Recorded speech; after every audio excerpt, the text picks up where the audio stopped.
vamos a entrar en el programa que vamos a tener el sábado por la tarde a las 7:30 con la Ritirata, un grupo que recordaban ustedes porque ya ha pasado en otras ocasiones con nuestro ciclo de conciertos, uno de los grupos con más de 300 conciertos de gran fama internacional, premio Ojo Crítico y muchos otros galardones que tiene, a pesar de ser un grupo de una trayectoria reducida porque solamente tiene 12 años de vida, pero sin embargo ha alcanzado unas cotas realmente magníficas de calidad.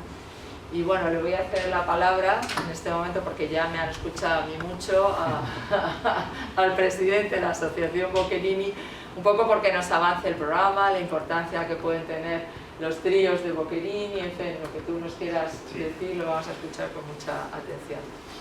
En primer lugar, buenas tardes. Buenas tardes ya. Buenas tardes ya, sí. Sí. Muchas gracias a Begoña Lolo por invitarme y por estar aquí con todos ustedes, porque es un placer siempre volver a casa, ¿no? Hemos estado aquí mucho tiempo, tengo incluso caras conocidas, personas a las que aprecio mucho, que han estado en algún otro curso, en alguna otra actividad, y me alegra de que sigan aquí, ya se lo hemos dicho antes, y bienvenidos a los que no habían presenciado o acompañado en estas actividades de cursos y de conferencias del Centro Superior de Investigación y Promoción de la Música. El concierto que tenemos este sábado es un concierto que afecta, o que digamos que toca de lleno prácticamente la actividad de la Asociación Luigi Boccherini, de la que soy presidente. Tengo el honor de suceder a el que es ahora presidente honorario, que es don José Antonio Boccherini, que es descendiente directo, es línea directa prácticamente hasta su madre, ¿verdad? Y siempre han sido un hijo varón por 4 generaciones. O sea, prácticamente no ha habido una desviación de esa línea, desde el tronco, digamos, de Luigi Boccherini. Se estableció en España, como saben, y estuvo viviendo prácticamente toda su vida, o la mayor parte de su vida, en España. O sea, no es que fuera italiano y viniese por aquí una temporada, estuvo viviendo la mayor parte de su vida, como digo, en España, en Madrid, concretamente. Bueno, también en Arenas de San Pedro, siguiendo un poco la corte de don Luis de Borbón, el infante. Entonces, como decía, la temática, o sea, las obras que se han programado, aparte de tener una completamente de Boccherini, también, como digo, afectan a la actividad de la asociación, porque no solamente se ocupa de Boccherini, sino de la música de su tiempo. ¿Qué sucede con Brunetti? Que era un músico menos conocido que Boccherini, pero era tan importante en la época y tan magistral que Boccherini. No vamos a entrar en disquisiciones de que si era mejor, peor, esto no es nuestra misión. Disfrutamos todos de la música y eso es el principal fin, y la música está muy bien hecha en ambos casos. Brunetti es menos conocido por diversas razones, de que no se publicaban sus obras, por ejemplo, en la época, y Boccherini sí que publicó, porque tuvo acceso y bueno, las circunstancias lo permitieron.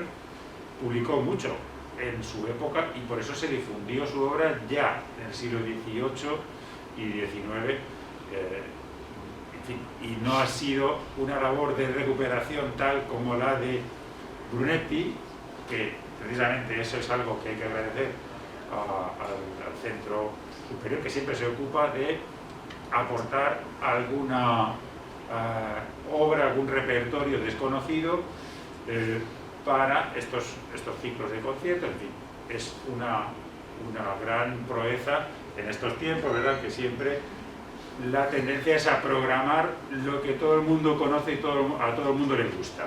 Las 4 estaciones de Vivaldi, en fin, lo más conocido del gran repertorio, que también hay que hacerlo, pero sin olvidar estas otras obras que además son magistrales, como decía, son geniales. Son 2 compositores que van a estar junto con Haydn, y Haydn claro, nadie duda de que era un genio, junto con Mozart, ¿verdad? En esta época son los más conocidos, pero precisamente era el modelo, sobre todo de Brunetti. Era un compositor que se consumía en la corte, esto también Begoña, bueno, lo sabe perfectamente.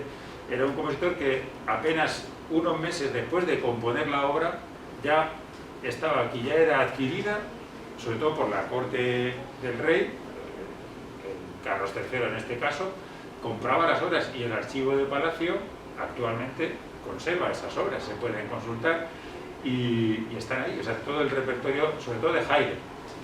Mozart no tanto, Mozart llegó después, llegó más tarde, pero casi simultáneamente al estreno, a la composición de las obras, en Viena o donde fuese en Europa, ya estaban aquí en Madrid, ya estaban en España. Bueno, de hecho, también se sabe, si alguien lo conoce, el caso de las 7 últimas palabras, que fue una obra encargada, tal era la fama de Haydn, que la encargó el oratorio de la Santa Cueva de Cádiz para hacerlo, para consumirlo, para estrenar la obra en Cádiz, ¿no? En esa época. Y que se le pagó en chocolate. Esto no me acordaba. Se le pagó en chocolate, que era la moneda, o sea, el mejor pago que se podía hacer en la época era el chocolate, que era algo poco así. Sí, la parte como... se le paga en chocolate, sí. Exacto. Sí. Bueno, y los testimonios de pagos en chocolate y en tabaco también, sí, que era otra de era... las mercancías que servía un poco de trueque, ¿no? Sí. Que ya creo que están empezando a volver estos trueques por la actual situación. Sí, yo ya conozco algún caso y bueno, en esa época efectivamente lo del chocolate no lo recordaba, gracias. En fin, que era un compositor, como digo, Haydn, muy consumido y apreciado en la época y al mismo tiempo sirvió de modelo, esa es también una teoría bastante verosímil, a Brunetti, porque Boccherini ya tenía una formación como compositor que traía de Italia, pero de Brunetti no se conoce esa formación, porque vino con 15 años a España. Es un personaje misterioso en ese sentido, porque vino con su familia y se establecieron en Madrid, empieza a tocar en los teatros de Madrid, pero ¿cómo se forma como compositor? Que aparte de tantos tríos, tantos cuartetos, quintetos, música de cámara, pues 100, 200 obras, 300 de música de cámara solamente. Fijaos la cantidad de obras, 40 sinfonías, o 41, porque se perdió alguna por el camino, ¿verdad? Esto es, claro, es algo que llama la atención, ¿no? Y como decía, es un compositor del que no se conoce su formación como compositor, qué maestro tuvo, no se sabe. Lo más verosímil es que fuera autodidacta y imitara esos modelos que tenía en el archivo de Palacio donde trabajaba, tocaba estas obras de Haydn o de otros compositores como Pleyel, Gossec, Girovets, son compositores de la época. Ahora casi que solo conocemos a Haydn, ¿no? Todos conocemos a Haydn y a Mozart, pero en aquella época Girovets, Pleyel, Gossec eran compositores casi más conocidos o igual que Haydn. Bien, bueno, pues es un poco la panorámica que tenemos de este concierto con este programa que une a estos dos grandes compositores de la corte, compositores de cámara. Que esto es importante también señalar. La cámara era otra sección distinta, otro tipo de música distinta, otro ambiente, otro entorno, otro contexto distinto a la música religiosa, iglesias, catedrales y la música teatral. Entonces, el tercer pilar fundamental de la música, sobre todo en esta época, en el siglo XVIII, es la música de cámara, que se hace ¿dónde? Pues en los círculos de la nobleza, la aristocracia y la corte, por supuesto, príncipes, el infante Don Luis, contrata a Boccherini y Brunetti es contratado por Carlos III, pero para dar clase al príncipe Carlos, que luego será Carlos IV. Y ya Brunetti permanece con el rey, primero príncipe, luego rey, hasta su muerte en 1798. esto quiere decir que bueno, pues estamos en una época en la que se consumía la música de cámara, se hacía en los salones de los palacios de los nobles y tenían a sus músicos asalariados. No solo el rey o el infante o el príncipe, etcétera, sino también pues, los condes duques de Osuna, la condesa de Benavente, es decir, gente noble que tenía capacidad, entonces tenía sus propios músicos, tenía su plantilla, sus músicos contratados estable, de manera estable, que podían ser desde 4 o 5 hasta 8, 10, 14 incluso. Y con esto se hacían sinfonías también, claro, que era un concepto de cámara. sí. O sea, no era el concepto de sinfonía para 40 instrumentos como hoy en día o más, sino que eran sinfonías, bueno, hay una terminología bastante ambigua y muy flexible. Se llama sinfonía, se llama trío, divertimento, a veces es la misma obra con distintos nombres. Es decir, que, bueno, esto es algo, en fin, que entra en el mundo de la música de cámara, como digo, que es lo que vamos a escuchar este sábado. Sí.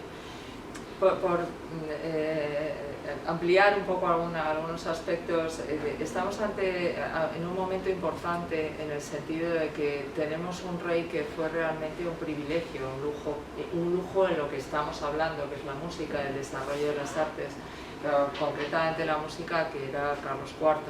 Carlos IV no era un rey enormemente aficionado a la música, cosa que no había sucedido con Carlos III, sino que él tocaba el violín. Él tocaba el violín. De facto, si van ustedes alguna vez a Palacio, verán allí que está la colección de los Stradivarius, que les sonará a ustedes esos instrumentos tan importantes que construyó ese luthier, sobre los que se ha hecho tanta literatura y tantas películas y libros, inclusive novelados, ¿no? Entonces hay un momento a finales del 17 y principios del 18 que se produce una eclosión en Italia de grandísimos constructores, luthier de instrumentos de cuerda. Ahí están los Stradivarius, los Guarnieri, los Amati, etc. Y hay una colección de 4 Stradivarius, un cuarteto realmente, que al final llega a España en tiempos de Carlos IV, y se supone que Carlos IV los utilizaba y los tocaba, o sea que le tenemos que dar las gracias a este rey de que su inmensa afición a la música trajo, entre otros beneficios, el tener el cuarteto de los Stradivarius. Pero no solo eso, es el rey que instaura por primera vez el tener un maestro de la Real Cámara, es decir, un músico que compusiera formalmente para que él pudiera tocar pues el violín con esas obras y pudiera participar de esa actividad de cámara que se estaba haciendo allí. Y eso es lo que hace Brunetti, el bueno de Brunetti, que es contratado con este cargo, con esta función. Prácticamente casi toda su actividad está pensada para escribir para el rey y para la vida lúdica del rey, para la actividad del rey, para que el rey toque en esos grupos de música de cámara, de tríos, de cuartetos, etcétera, ¿no? Y de ahí que haya esa producción tan inmensa de obra, creo que son más de 340, que se conservan en el Archivo General de Palacio, si bien no siempre son los originales, sino que son copias. Esto hace que Brunetti se convierta en este músico de cabecera del rey para el que compone, y es Brunetti a su vez también quien tiene esa dimensión de lectura de cuáles son los compositores más importantes que en ese momento están en Europa y están componiendo en Europa, y eso hace que adquiera obra. Esto es maravilloso porque esta no era un hábito que estaba introducido realmente dentro de la monarquía, al comprar obra para que se pudiera tocar en este entretenimiento continuo del rey. Ahí compra la obra de Haydn, compra pues lo que muy bien ha dicho el profesor Sánchez, compra pues mucha obra de Gossec, de Pleye, de muchísimos compositores que son los compositores de moda del momento. Y eso hace que la corte española en música de cámara se convierta en ese momento realmente en una corte muy cosmopolita, porque está a la orden de lo que se está haciendo en ese momento en toda Europa, es decir, conoce lo que se está haciendo en toda Europa. Piensen ustedes que el nivel de transmisión del conocimiento era muy complicado en esta época, porque realmente imprimir música era algo muy extraño. En España en concreto había muy pocas imprentas y tiendas para vender partituras no era una cosa que estuviese prácticamente desarrollada, no había un buen mercado, para que nos podamos entender, porque la nobleza, pues bueno, la nobleza, como ya tenía sus propios músicos y ya tocaba, digamos que ellos ya componían y en cierto modo nutrían de lo que se necesitaba para mantener la vida lúdica, y en todo caso, si no se tenían obras, pues se le pedía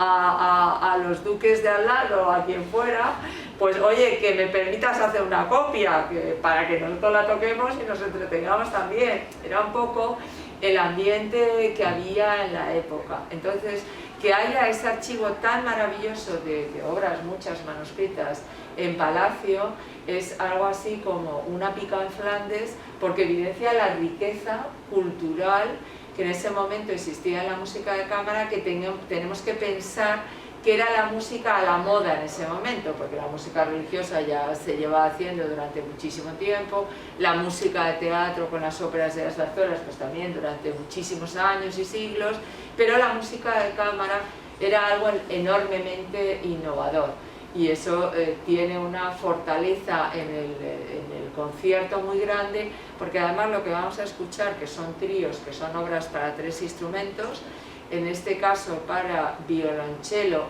viola y violín. Podríamos haber hecho una combinación que fuera violonchelo y 2 violines, pero me pareció que era más interesante que hubiera la viola, porque así ven ustedes la compensación perfecta de sonido, de cómo 3 instrumentos que tienen tesituras distintas, cuando suenan juntos, ¿verdad?, generan un empaste y una música maravillosa. Entonces lo que van a escuchar es un tipo de música que no se suele programar mucho, que el profesor Labrador, que es quien hace las notas al programa de mano, que es quien, y hay que decirlo, hizo la tesis doctoral precisamente sobre Brunetti, la primera tesis doctoral que yo tuve el gusto de dirigírsela, y que verán ustedes que cuando vean las obras, y ahora le hablaré de esto del programa, verán que en el catálogo, en el número de catálogo pone L y el número, y ese L es de Labrador,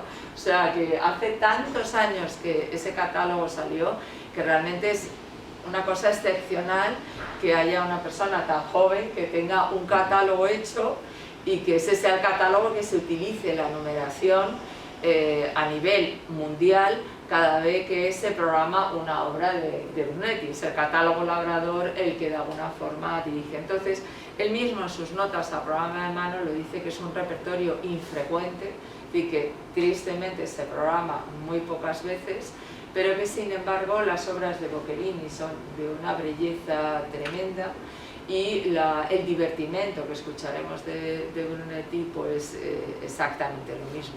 Verán ustedes cómo nos volveremos a reencontrar en la conferencia con el Orfeón en febrero, pues yo sea lo primero que les preguntaré un poco la impresión que les ha causado. Y el profesor Sánchez ha empezado a hablar de Brunetti, de las sinfonías, porque ese es un proyecto que lleva años desarrollando y con una ilusión tremenda, con un trabajo ímprobo y con el deseo de generar una discografía que acabe recogiendo todas las sinfonías de Brunetti, o sea, una cosa así como esos proyectos quijotescos, como digo yo, que son la utopía, pero que está muy bien porque demuestra y evidencia la trascendencia de este compositor, que quizás a ustedes, pues sí, Boccherini les suena mucho, tiene una calle, una casa en Madrid, en fin, Boccherini ya forma parte un poco de nuestra cultura general, Haydn por supuesto, no hace falta que lo presentemos porque es un buen conocido, pero Brunetti evidentemente es de los 3 compositores que están ahí y que están en el concierto, quien a ustedes posiblemente pues les suene menos. Brunetti ha habido un tiempo que ha costado bastante descubrirlo, y que cuando se ha descubierto la verdad es que ahora se está haciendo grabaciones viral, discográficas, se está haciendo viral, todo el mundo ha descubierto que es que su música es hermosísima, es una música muy bien pensada, muy bien estructurada, sí, y que además uno cuando la oye es muy coherente de cómo está hecha, y uno la oye y piensa en el Palacio Real, si me lo permiten, piensen ustedes en ese momento, y uno dice, qué bien encaja esto aquí, es que parece que está hecho realmente a la medida de lo que hay. Entonces, bueno, dentro de ese Brunetti, ese descubrimiento de Brunetti, que no es lo que nosotros vamos a escuchar, porque escucharemos tríos, o sea, solamente los 3 instrumentos que les he dicho, con esa combinación tan especial, pero sí es cierto que hay este proyecto de recuperación de patrimonio de las sinfonías de Brunetti, que yo le voy a pedir que nos hable un poco y que les animaría además a que las escucharan. Se está haciendo, si no recuerdo mal, con Lindoro, ¿no? Con la casa discográfica. Hemos hecho con varias sí, casas discográficas, ¿verdad? Sí. Con la Camerata Soler, y la verdad es que cuando uno escucha esas sinfonías puedo decirle que la pregunta que te queda, o a mí me queda en la cabeza, es, bueno, son tan magníficas, suenan tan bonitas, y también que la pregunta es por qué no se tocan de una forma natural y se programan de una forma natural en los programadores, ¿por qué no lo hacen, no? Y de esto ya hemos hablado alguna vez, de lo que es una programación comprometida y una programación acomodada, de confort, ¿no? Y eso, pues si ustedes lo recuerdan, los que ya son pues alumnos de otros años, que el ciclo siempre ha buscado un equilibrio inteligente, vamos a decirlo así, si se me permite, entre obras y compositores que son menos conocidos, con otros que lo son muy conocidos, pero que se presentan en otras formas de desarrollo, como hicimos la temporada pasada con la tercera y quinta de Beethoven en la versión histórica de Jordi Savall, ¿no? Porque bueno, estamos en la universidad, nuestra obligación es educar, acercarles esta música, y que tengan la oportunidad de escuchar pues lo que no va a ser tan fácil que puedan escuchar, digamos, en otros foros y en otros medios, ¿no? Pero bueno, si nos hablas de esas sinfonías... Muchas gracias, te agradezco sí. este inciso que creo que es importante, y da la oportunidad a Brunetti, sí. y, bueno, y a los que lo interpretamos y estamos convencidos de su calidad, como tú y como tantas personas que ya lo conocen a fondo, y merece la pena recuperarlo. Bien, bueno, yo estoy involucrado, estoy empeñado efectivamente en esa recuperación de sinfonías en calidad de director de orquesta, porque aparte de la presidencia, que honoríficamente también, porque es un honor estar ahí, de la selección Luigi Boccherini, y de mi actividad como profesor en la Autónoma, yo tengo formación de director, y formé hace 10 años ya prácticamente una orquesta en la que tenemos una actividad muy preocupada con la recuperación del patrimonio musical. Se llama Camerata Antonio Soler. Pueden entrar en la página, que por eso aprovecho que ya lo ha dicho, lo ha señalado Begoña, que en fin, que hay una discografía, hay un proyecto bien detallado que pueden consultar ahí, camerataantoniosoler.com, muy sencillo. Y claro, conectando con Boccherini, porque claro, efectivamente Boccherini es el más conocido, yo soy el presidente de la asociación Boccherini, y me pongo a hablar de Brunetti. Sí, por una razón muy clara, y esto también lo ha venido a decir Begoña, o a dar a entender. De Boccherini está todo recuperado prácticamente y grabado. Es decir, que con menor o mayor profusión, pues se programan las obras de Boccherini en todo el mundo. Es un compositor conocido y grabado. Pero de Brunetti es que no hay ni la mitad. O sea, esto es la punta del iceberg, por así decirlo, lo que ya hay hecho. O sea, se ha grabado, se ha empezado a grabar en los años 50. Bueno, quizás también Boccherini no le pasó algo muy diferente, pero no se ha seguido, no se ha continuado esa labor de recuperación o de interpretación hasta hace nada, unos años. Y lo estamos notando cuando comenzamos con el proyecto de sinfonías, pues hace ya 8 años. Habían hecho algo de algún cuarteto, alguna cosa, pues un par de discos, algo así. Y ahora ya en la actualidad creo que hay, aparte de nuestro trabajo, que son 4, el cuarto va a salir dentro de poco, el cuarto disco, hay también, pues por lo menos, que yo sepa, 8 o 10 nuevos discos de obras de Brunetti. De cámara principalmente, hay que decirlo, de cámara, porque de hecho aquí se presentó uno hace cosa de un año. Tuvimos el honor de escuchar incluso algún fragmento de estos cuartetos, en este caso eran cuartetos. Bien, entonces el proyecto de las sinfonías de Brunetti, como he dicho antes, compuso 41, aunque se conservan 39. Y cuando yo entré en este mundillo, porque, bueno, siendo profesor en la Autónoma y con Germán Obrador, con Begoña, que le dirigió la tesis, etc., claro, enseguida aquello de Brunetti vino de un modo u otro, llegó a mis manos. Había 6 sinfonías grabadas, de todas esas, de las 39, 6 nada más, recuperadas y bueno, y realmente tampoco se interpretaban en público. Con lo cual, pues había un trabajo de un disco que se grabó con la Barroca de Sevilla, donde se hicieron 2 sinfonías que ya estaban grabadas, ya habían sido grabadas. Entonces esto ya fue un poco el detonante que a mí me animó a emprender este proyecto. Por supuesto, no solo, pero a veces sí que me encuentro bastante solo, porque es una labor, un empeño que no es fácil, hay que buscar financiación, la orquesta es una orquesta profesional, los músicos cobran, no es como otros grupos que se juntan y dicen, bueno, vamos a grabar un disco. Entonces, no cobran nada, evidentemente, buscan a la persona que les graba y graban el disco, y los gastos son de la edición, la grabación, etcétera, del disco. Pero en nuestro caso tiene estos gastos añadidos. Y lo hacemos con instrumentos de época, con criterios historicistas, y esto también me lleva al asunto de la música de cámara, porque ya lo he mencionado antes, las sinfonías de Brunetti están escritas como música de cámara, que realmente se interpretaba así, con 12, 14 músicos, no había más.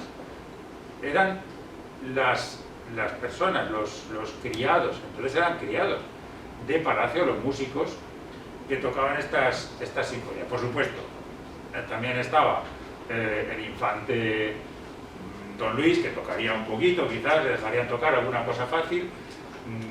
También el príncipe Carlos IV, también tocaba bien, como ha dicho la doctora Lolo, y pues eran conocedores de la música, eran consumidores de música y tocaban al igual que algún otro noble o aristócrata que podía aparecer en una de estas veladas o academias, como le llamaban, que realmente eran conciertos domésticos.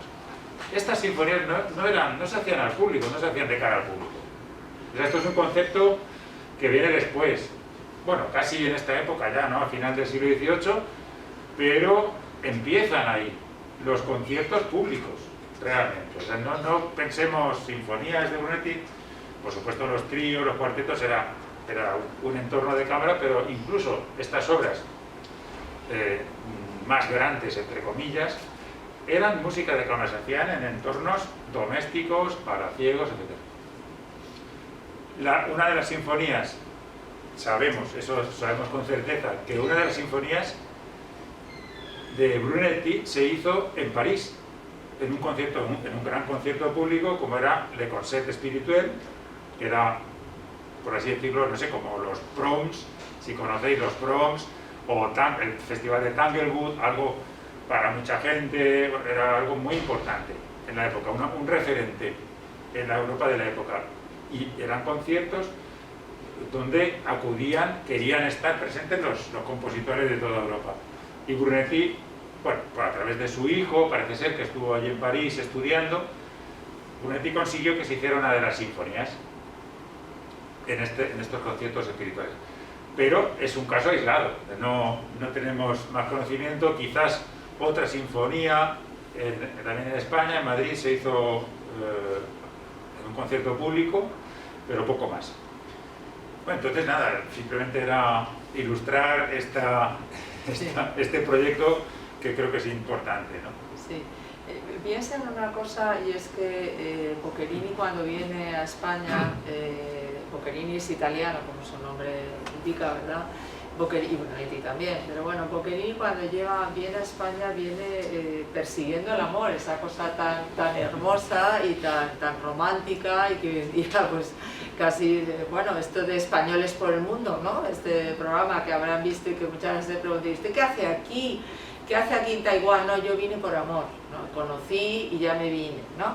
Bueno, pues esto debió de ser como la historia de Boccherini. Boccherini conoce a Clementina y va detrás de ella, la sigue. Clementina viene de París para España y ya, bueno, pues va persiguiendo a esta cantante, persiguiendo es una forma amable de hablar, va siguiendo a esta cantante de ópera que a él le resulta absolutamente maravillosa y con la que evidentemente se casará y se establecerá en España a todos los efectos. Pero Boccherini es un hombre muy moderno, realmente con una mentalidad de empresario impresionante. ¿Y qué quiero decir con esto? Es ya un compositor que desde el principio, desde las primeras obras prácticamente que compone, ya las imprime, es decir, ya las da a la imprenta, ya busca impresores para que impriman su obra. O sea, él es consciente de que la forma de hacer llegar su obra pasa porque esté impresa, porque si está impresa yo la puedo comprar.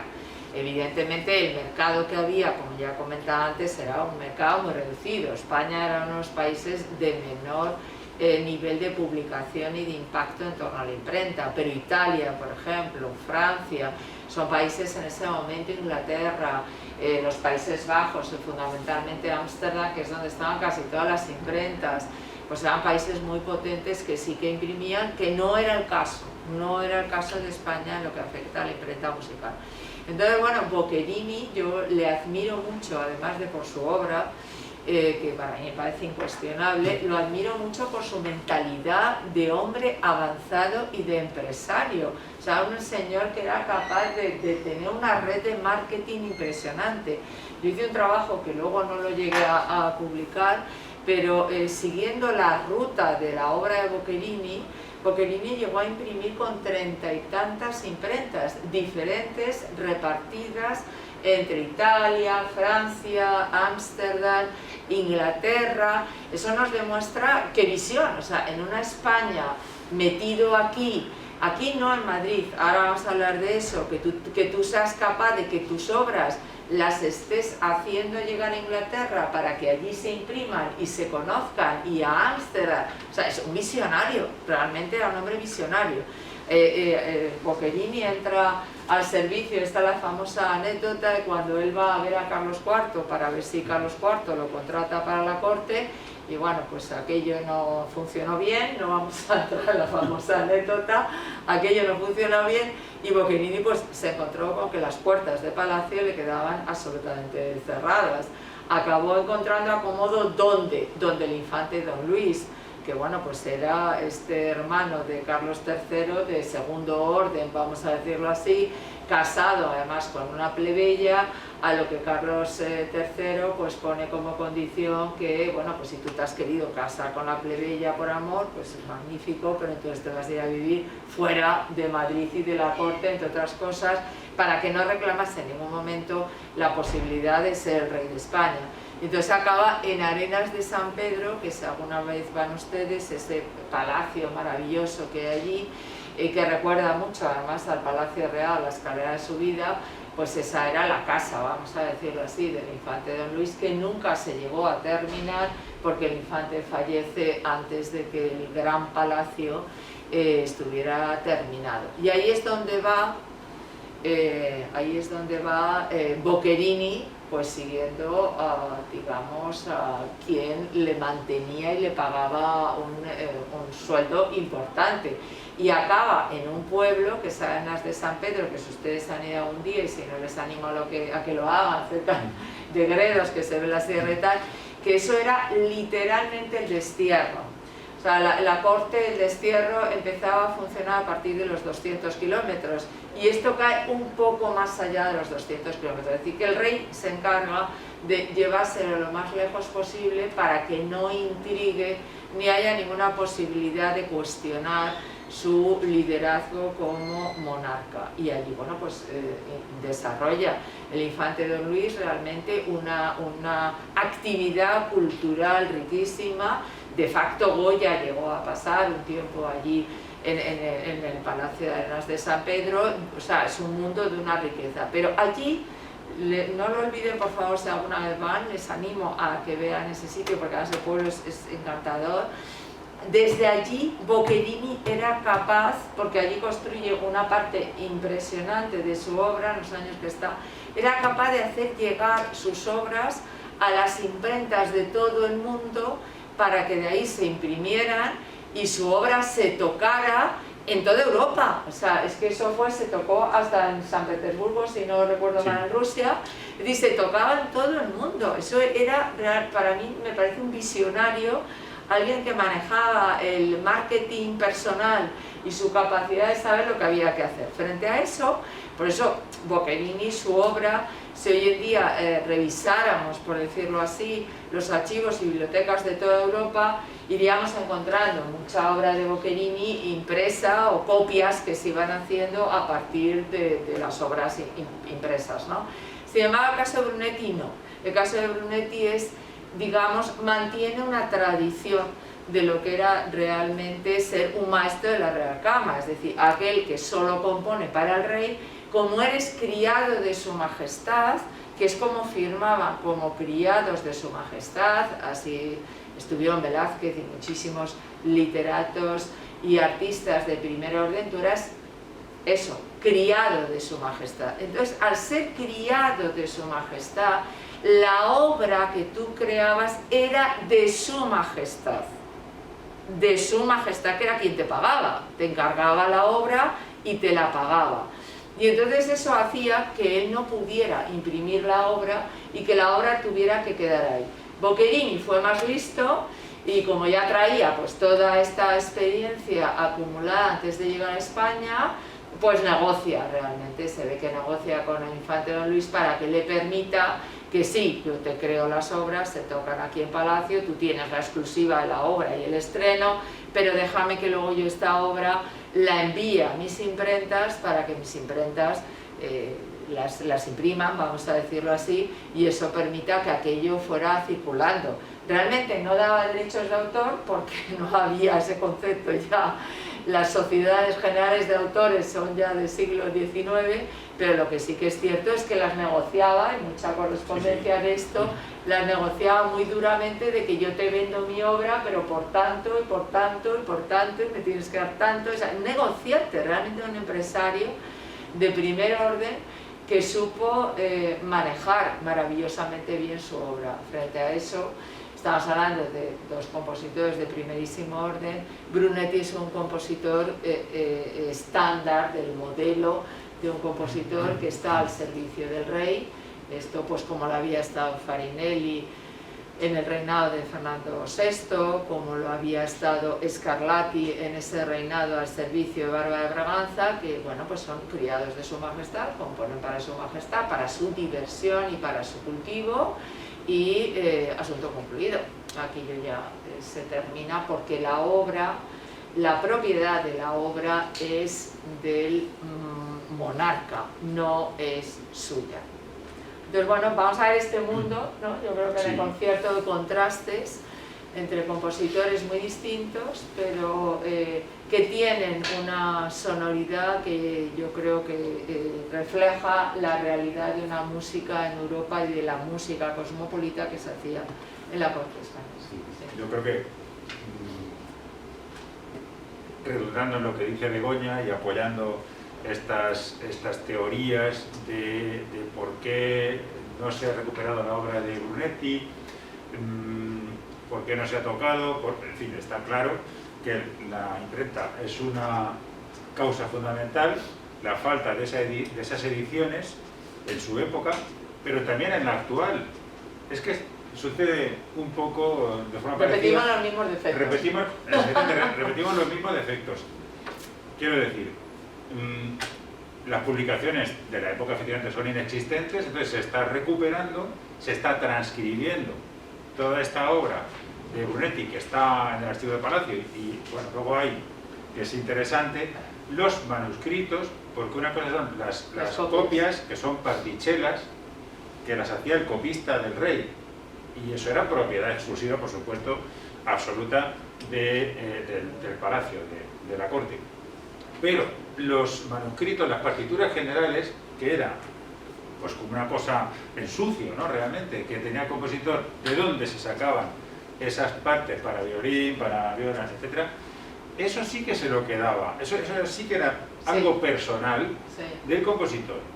Y esa es la razón de que estén 20 de esas obras en Washington, de las sinfonías en este caso, bueno, también hay tríos y más obras, pero están, como digo, en Washington, en Berlín hay 7 sinfonías y otras obras, seguramente. Entonces, aparte de estos 2 principales archivos, luego hay una sinfonía, 7 cuartetos por aquí, por allá, en toda Europa, que son las partituras generales.